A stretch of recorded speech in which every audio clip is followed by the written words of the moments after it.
Welcome to the inaugural episode of the Big Impact Podcast, brought to you by Big Brothers, Big Sisters of Calgary and area. Big Brothers, Big Sisters is a charitable organization dedicated to making a positive difference in the lives of youth by providing high-quality, volunteer-based mentoring programs. The Big Impact Podcast delivers the transformative stories of mentorship from our community to you. Each episode dives into real-life stories of mentors and mentees, donors, and advocates who have been part of our mentoring journey. My name is Steven, and today we're diving into a truly inspiring story that exemplifies the transformative power of mentorship. Our story begins with Logan, a young boy who joined our community mentorship program, seeking connection and a sense of belonging after the loss of his father. Logan's path crossed with Evan, a university student and an active community volunteer who became not just a mentor, but a role model showing the impact of community engagement. After becoming a mentor himself in grade 9, and then a prominent voice in Calgary's music scene as a radio host at X929, Logan continues to inspire and connect our community, proving how mentorship can ripple through our lives. Stay tuned as we explore Logan and Evan's enduring friendship, the lessons they've learned, and the lasting impact of being part of something larger than oneself. Whether you're a longtime supporter or new to our cause, this episode is a testament to the power of mentorship and the incredible difference that it can make. Let's get started. Hey there, Big Brothers, Big Sisters listeners. My name is Logan Middleton. I'm your host for this episode of the Big Impact Podcast. I'm also the imaging director and host of Xposure at Calgary's alternative X929, and I'm very, very stoked to be with today's guest, someone I've known for 16 years, my mentor, my big brother, Evan Leggett.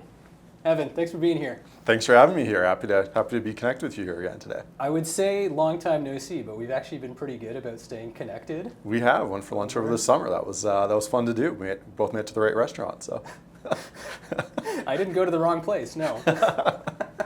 It's funny because we were just trying to do the math earlier about how long we've known each other. Yeah. And 16 years. Like, you were younger than I am now. Yeah, I was 19 when we first met, which is kind of crazy to think about how long ago that was. Like almost like half a lifetime ago for me. Yeah. And now we can go for beers together. Exactly. So Evan, obviously I know you very well, but would you like to tell the listeners a bit about yourself? Yeah, absolutely. So I'm Evan. I work as a government relations consultant, have my own firm called Gateway Public Affairs, active in the community on a couple boards, the Calgary Public Library and the Epilepsy Association of Calgary. And then as well, father of two really wonderful kids, one of whom I was mentioning to Logan is now I think pretty much the same age as when we met. He's 8 years old, just started grade 4, and I think that was right about the same time that we started. So seeing a lot of kind of similarities there and feeling a lot more prepared after, going through you all those years. Trial run, and now the real thing. So it's kind of funny to be here recording a podcast 16 years later, because this is actually where we met, weirdly enough, and I don't know if I've been back since then. But do you remember that day, kind of what was going through your head? What were you thinking? Yeah, it was quite the day, because when I had come for my interview, the person had said, I have the perfect person to match you with about halfway through.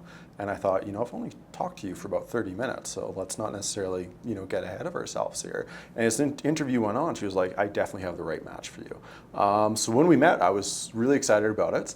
And I came to the room, you were there, our coordinator was there, your mom was there. I thought we had a really good conversation. I was like, she was right. This is definitely a really good match. This kid is so cool. And they had us, go into different rooms for a while. So the coordinator could, check in with you and your mom if you thought it was fit, check in with me if I thought it was fit. And I always remember when I was leaving the room for you guys to chat, I was like, I hope this guy's mom likes me. This would be a really fun time. Like, I could really see this working. So yeah. No, I remember we hit it off immediately. Yeah. Which was great. I think we were talking about the Pittsburgh Penguins for a while. I think so. Yeah. Is that still your team? Still my team. They're not good anymore, but it was fun while it lasted. So. You talk about hoping that my mom would like you, and it's funny, as our relationship progressed, she would just give you the car and just it was all this. It was great. It was almost like I had a second mom in a sense as well, right? Yeah. She was just such a wonderful person and always so accommodating, always so welcoming. It was a really great family atmosphere for me to walk into as a mentor in the Big Brothers and Big Sisters program. So, and I remember the first time we hung out was at your house, actually. And we played some video games, and I think I was about like 30 seconds in, and I'm a pretty competitive guy, and I was like, wait a second, I need to tone this down a little bit because I'm gonna like just crush this game off the get-go, right? And so I toned it down, but that didn't last long. Like within 2 years, I was just getting annihilated by you in video games. So at that point, I was like, I have to start actually practicing. So I practiced like 20 hours one week of Guitar Hero in between hangouts, and you still crushed me. So I was like, all right, at this point, like he surpassed me at video game skills. So. And that's the only thing I ever learned from you, right? It's just video game skills. Yeah, that was it. So since we're kind of talking about these memories, do you kind of have a favorite memory from our time? Yeah, you know, I was thinking about that. There's a lot. Like I think we did a lot of really cool things, a lot of really great experiences that Big Brothers Big Sisters was able to provide us with, and then some things that, you know, with our mutual interests. Like I remember one time the two of us went up to Edmonton actually to see that Star Wars exhibit, and it was so cool. That was awesome. I was thinking, was that my favorite memory? And I was like, you know, I think that's the coolest thing that we did. But my favorite memory was when Big Brothers Big Sisters had that competition to make a music video, and if you won it, that you would get to go to a concert and meet the band. And I don't even remember who the band was at this point, but you were so into music at the time, and which is obviously very fitting with where you are now. And I remember that you're like, we are going to do this and we're going to win this. I'm like, okay, like let's go, right? Like we have like 3 weeks. And I think we went out like 5 or 6 times during that 3 weeks to record this music video. And like you did all the editing on your MacBook and everything. And it was this like super intense, super involved process to like Bab O'Reilly by The Who. Yeah. And it was like the coolest music video. And I was trying to find it. And I was like, I can't find it because it's from like 15 years ago in my emails. But I remember we submitted it. And the coordinator reached out to me a few days later to be like, there's only 2 people who submitted a music video. The other one was like a one-take thing, and your guys was like an actual like MTV Much Music production, so you guys are the winners.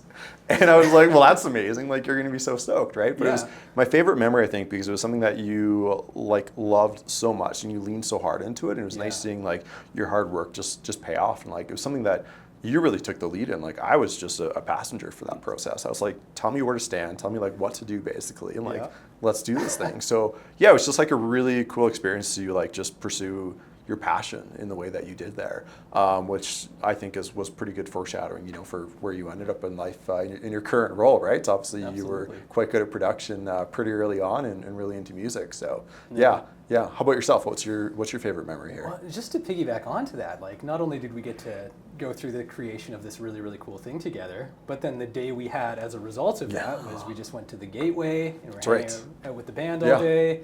We got up because you play the drums, I play the guitar. We just got up and got on stage for a while and played around with them during sound check. It was cool. It was just a great day, like as a result of all this hard work.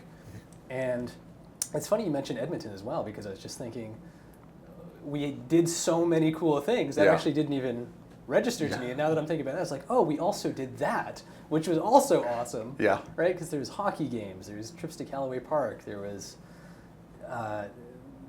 intense video game rivalries. Oh yeah. There was that. There was going around. I remember as well, like you went through, I think it was like 6 months or so, where you were building up your Nintendo collection and your Super Nintendo collection, and it was like pawn shop to pawn shop to pawn shop that you wanted to go to try and find all these different games and everything.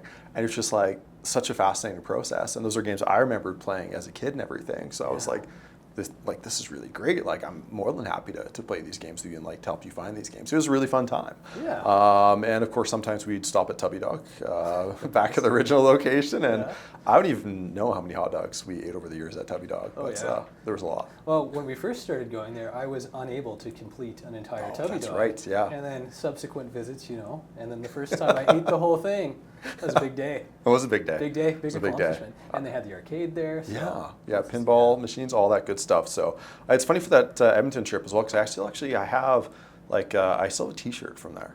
It's yeah? like it's like a stormtrooper T-shirt Oh, with a that's bunch of cool. stormtroopers. The makeup is stormtrooper. I guess you'd be too big for whatever shirt you would gone that day, but it still fits me. That's awesome. From 10 years ago or whatever, right? So yeah, that was a really fun day. But I think the music video was definitely Yeah, like that's a pretty cool. I bet I can find that. it was cool. Yeah. It's cool. I'd love to see that if you could find it. Yes, So, I'm sure I yeah. can. Well, and I remember for your wedding, you were putting together a video and you were really struggling with it. Oh right. So, here, hold on, I should just call Logan and get It's him like to do it. it's like how do I do this? Yeah. Yeah. That's so funny. Yeah. So obviously there's quite a bit of things that I learned from you, but would there be anything that you remember taking away from being a mentor or things that you might have learned from our time together? Yeah, I think a few things. I think like at the time, like I was 19 years old when I first started this. Life was coming at me pretty fast of trying to be a functional adult and learning how to do all that stuff. So I think from you, a big thing I just learned was like how to really see the world through the eyes of a kid again, right? And to like see a lot of the fun that was out there, like if you're willing to have it, right? So for me, that was like a huge thing. It was like something that I didn't really consider it to be volunteering at the time, which is funny. When I pulled together a resume, people are like, oh, like volunteering section, put that on there. I'm like, that doesn't really feel like volunteering. Like I'm going and hanging out with a friend like for a few hours every week, and we do stuff like we're kids basically, right? So, so at the time, I think it was that. I think now that I'm a parent, like it prepared me, I think, a lot in terms of like, knowing how to interact with kids. Like I coached my son's hockey team a couple of years ago, and a bunch of people were like, oh, you're really great with kids, and also, well, I hung out with you for all those years, right? So I think that definitely played a big part in it, and also led me to seeing a role for myself, like as that later in life of being involved that way. And then I think just in terms of being a mentor, like I think it just really embraced like the importance of being active in the community. Like I'm a pretty active volunteer now. I don't think I necessarily would have been if I hadn't had done this. Like I think this was a bit of a gateway experience, to be honest, in terms of getting involved. And then a few of us started like a University of Calgary campus club for Big Brothers Big Sisters to try and recruit some more people and everything. So I think it just led to like a gateway for community involvement. And then of course I learned some Guitar Hero skills. Not enough of them. Still a little bit of struggle. But yeah, learned a few of those skills along the way. So yeah, how about yourself? What skills did you learn from me? Well, you talk about how it didn't feel like, going to hang out with a kid or volunteering or whatever, how it was just hanging out with a friend. Yeah. I think that was the biggest thing, where it wasn't like I'm hanging out with this authority figure or, someone who's necessarily teaching me in a very, chalkboard kind of way. We're just hanging out, and I pick up the lessons from hanging out with someone who is having an impact on me, Yeah. but just not so directly. You know what I mean? Yeah. Like, I think what was so good is, I'm in my early teens and even younger than that too, and my interests are constantly shifting. Like one week I'm into hockey, the next week I'm into music, the next week we're having an Arnold Schwarzenegger marathon, right? All right. Yeah. Like, yeah. And you were so good at pivoting to that. Yeah. And so we're just hanging out, but indirectly through that, I see you out there in the community, volunteering and doing things. And now that's been a big thing for me, is being involved in the community. I have this show on X92.9 Xposure, where the whole thing is I'm like, hey, here's how amazing the Calgary music scene is. Let me kind of be a conduit to that. And that's, watching you be out there, whether it be canvassing or being involved with, political organizations or whatever you were doing at the time. Yeah. It was like this big thing with community. And that's kind of with X92.9. Like, we're Calgary's alternative, but we're local. So many radio stations. The hosts don't live here. Ours do.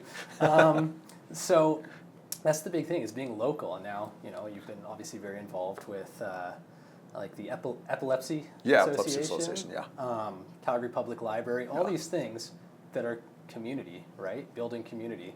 So that was a huge thing. I think other things that I learned is just how to be a good human being. Like it sounds funny, but there's a lot of people who aren't so kind.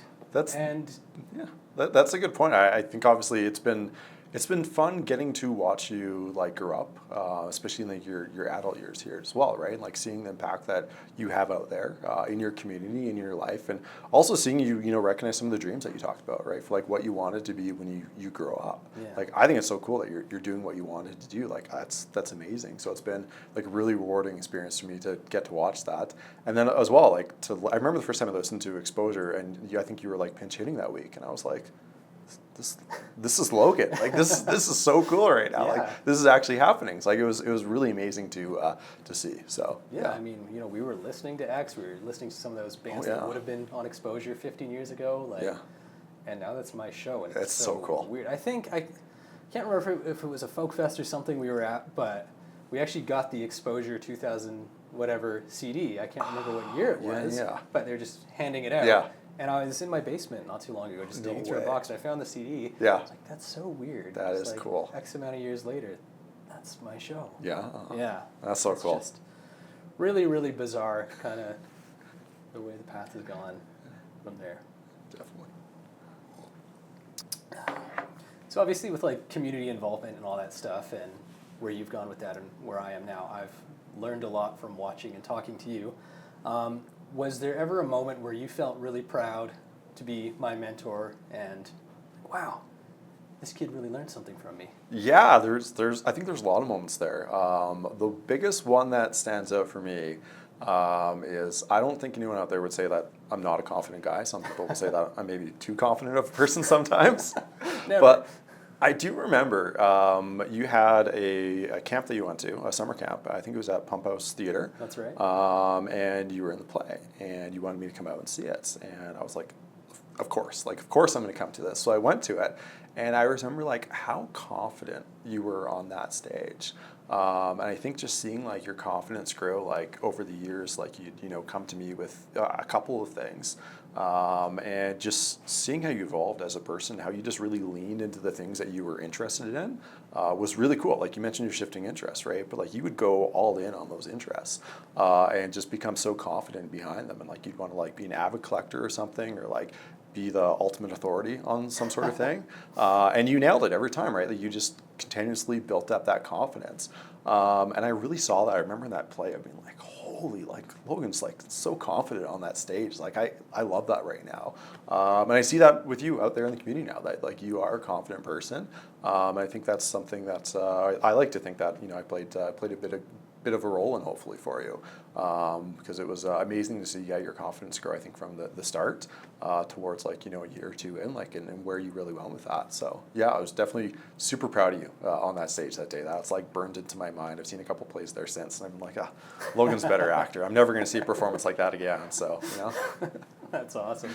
But I mean, yeah, that is learned from watching you, because when you would get involved with something, it was like head first, let's go. Whether it be something with politics or with the Epilepsy Association or anything you were doing, like I'm gonna be the best at this, right? Like I do laugh when I go back, because we've got like the whole backlog of the old Xposure shows, and I don't want to be full of myself or anything, but I listen and I go, I think this is a better show now, I think it's a better show now. I'm biased because I know the host, but course. I think it's a better show. But yeah, it's like if you're gonna do it, just like give it your all. Yeah. I've never seen you half-ass anything. So I appreciate that. yeah, absolutely. I like to full-ass everything. So there we go. It's the Ron Swanson quote there: "Never half-ass anything. Only full-ass one thing." It's best when you're sitting in a chair too. Do you see yourself as a mentor now? Do you see yourself as a mentor in the community? Well, absolutely, through Xposure. I mean, it's almost unheard of on like a commercial radio station to have this piece of it go out to just what's in the community. Most commercial radio stations, it's, we play the hits. So having the ability to have a band email me and say, hey, here's our song, what do you think? And I go, this is great, let's put it on the radio. Like that's power right there for one thing, but also it's almost like being like a conduit to how amazing is the art scene in our city. Like how many amazing bands are there playing right now? And I get to kind of open the door to these bands and say, hey, they're playing here on Friday. You should go see them because they're doing something really cool. That's really cool. Yeah, and I mean, there's so much happening in Calgary right now that's so vibrant. Like, Toronto and Vancouver are jealous of us. Yeah. They really are. So being able to say, hey, I've got this show where you're going to hear all the coolest bands this week, and being a part of the community for that is just remarkable for me. Yeah. That's really cool. Yeah. I love that. And I love seeing, where you ended up like with that passion, right? Yeah. And that you moved away for a bit to pursue it, then came back to Calgary and was able to make it happen here. Like, I think that's so cool. Especially on the radio station that you listen to, that I listen to, right? Like X929, like that's so cool, right? Yeah. That's like, I think the childhood dream or the teenage dream to do something like that. So I think that's amazing. So, and you were a mentor as well, in-school mentor, right? That's right. Yeah. I mean, our experience was so overwhelmingly positive for me when that became an option in school to, hey, go across the field and go hang out with kids at the elementary school. It's like, oh, not only do I get to miss class, but also hopefully I can give a kid the same experience I had. Yeah. I went there and it was the best. Like, we would just go and like you and I, we'd play games and we'd hang out and we would chat. And, when I met this kid, he was really shy, talking to his teachers, he was the kid in the corner who didn't really have any friends. And then years later, I actually unknowingly became friends with his older sister. Oh, no way. And she just sort of offhandedly mentioned, like, hey, did you ever do anything with Big Brothers Big Sisters, like at the school there? And I said, oh yeah, I used to mentor this kid. And she said, oh, was it so-and-so? And I said, yeah, why? And she said, oh, that's my little brother, and you really helped him. Wow. Like, he came out of his shell and just like figured out who he was and who he wanted to be and started making friends. And it was just so awesome to have that feeling like, hey, I really made a difference in this kid's life. And you feel good about yourself. What a small world. Yeah. Absolutely, what a small world. That's so Yeah. cool, and I think you're such like a great ambassador for Big Brothers Big Sisters, having been on both sides of it, right? Like, I think it's really fantastic that you can speak to both sides of it, and to see the experience for someone that you mentored. Like, I know it's cool for me, so it must be also be really cool for you, It feels right? really So, cool, and it's something that I'm proud to not only have been a little brother, but a big brother, and like you say, felt both sides of it. So That's a I cool think experience. It's really cool. So Big Brothers Big Sisters actually mentioned that they have a wait list of 150 kids who are waiting for their mentor. If someone was to say to you, I was thinking about becoming a mentor, what would you say to them? Yeah, I'll look straight into the camera for this one and say, do it. It's the most rewarding experience that you can have. And it's something that, I joke that if I could do this when I was 19 years old, you can do this at your stage in life, whatever age you're at, and make a really positive difference. And you get to hang out with someone, connect with someone in a really cool way. And Big Brothers Big Sisters makes it really easy as well, because they have so many cool activities that they make sure that you have opportunities to participate in. It just teaches you so many great life lessons, and it's such a rewarding experience. Like, when I first started, I don't think I fully knew what I was signing up for, because I don't think I could comprehend it, right? Like, it's just such a rewarding experience. And for a few hours every week, I just got to be a kid again, right? Because we hung out as you said, as friends, right? Yeah. That was the way that we really structured it, was just to hang out as friends, have a really fun time, pursue some mutual interests together. It's just been so cool, seeing everything that you wanted in terms of your career aspirations, seeing all this come to fruition for you has been really cool. It's been inspirational to me, as your big brother within this program. Logan's out there just absolutely killing it right now.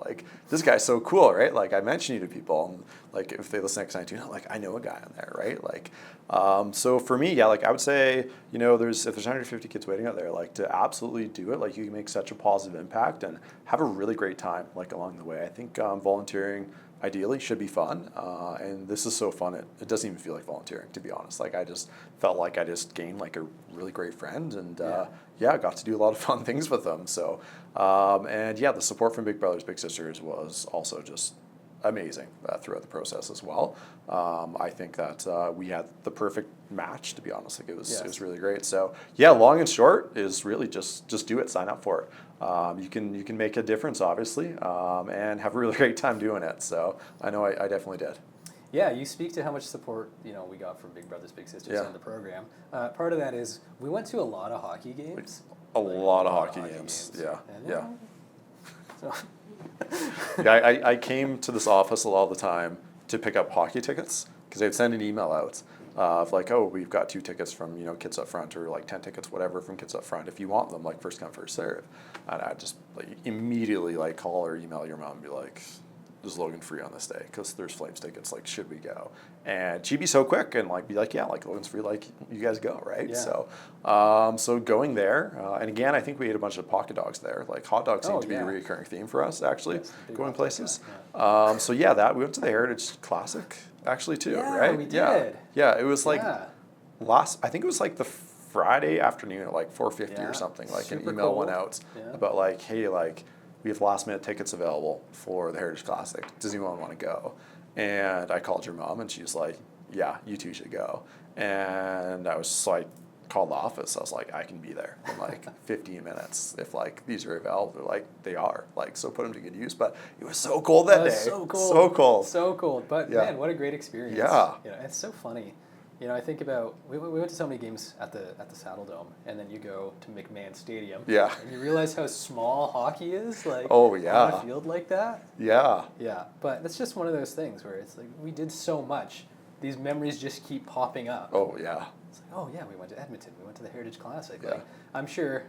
Calgary Park. Calgary Park? Yeah, the annual Yeah. event they had at Calgary Park was amazing. It was so fun, yeah. But I'm sure, like, when I'm driving home today, I'm going to think of 15 more, like, amazing things that Yeah. we did. Yeah. Yeah, it's likewise. just unbelievable. Yeah. And we're still hanging out. We haven't lost touch. We are connected. We, you know, always make sure we're at the same restaurant at the same time. There we go. Yeah, Yeah. yeah, yeah. It's funny because when we first met, one of the thoughts also going through my head afterwards was like, is this kid like almost too cool for me? And like, now you've grown up. I'm like, is this adult like almost too cool for me? Right? Like, it's it's been great having you in my life. Yeah. Yeah. Yeah. You also showed me how to grow a great mustache. Oh, that's true. So, That's true. Yeah. That was yeah. a big one too. I had a handlebar mustache for a while during COVID Yeah. as well, so Oh. that was a fun time. You gonna bring it back, Yeah, or? I might. I could.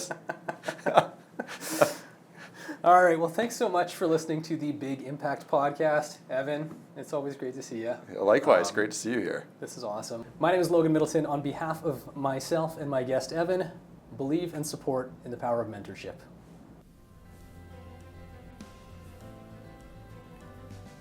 Thank you for listening to the Big Impact Podcast. Like and subscribe to our YouTube channel, BBBS Calgary, or follow us on Spotify on the Big Impact Podcast to get notifications when we publish new episodes.